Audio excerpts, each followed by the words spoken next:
my mother is Christian and my father, he's a Muslim. So. His mother is a minister, his father an imam. Bilal Ansari is a direct product of religious diversity. Interfaith is part of my blood. Ansari is 6 credits away from getting his master's in Muslim and Christian relations. On most days, he's buried in books. He is a student in the Islamic chaplaincy program here at the Hartford Seminary in Connecticut. I'm going to be an imam inside of the greater community and a chaplain. I'm going to be effective inside of the institutions that I work and serve in. There's no other program in the country like it, a Christian seminary where you can train to be a Muslim chaplain. Here, Muslims, Christians, and Jews all learn together in the same school.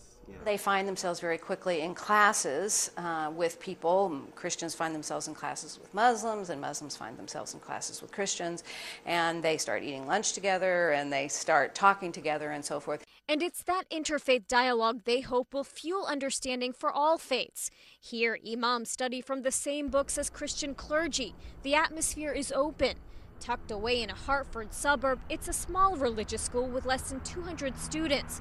But it's well known in the Muslim community, mainly because there are very few formal training programs for Muslim leaders in the U.S. This is where we learn the next generation of Muslim professionals. We learn from Christian and Jewish examples.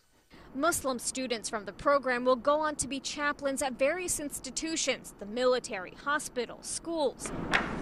They can also go on to be imams. In fact, Hartford is currently seeking an accreditation for an imam training program. But some traditionalists are skeptical.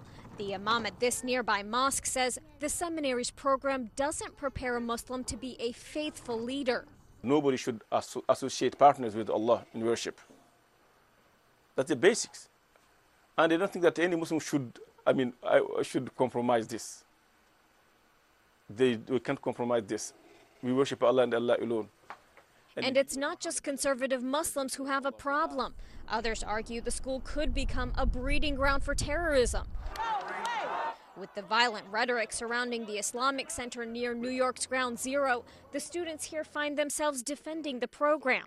People who have that idea of that Hartford Seminary would be a breeding ground for terrorists, they should come, they should come and visit. The students remain optimistic that hopefully, over time, people will have a better understanding of Islam, and these pupils plan to be a part of the change they seek. When these students graduate and they go on to be chaplains at universities and prisons and the military and at hospitals, that's how we'll make a change. In Hartford, Connecticut, Bonny Ghosh, The Associated Press.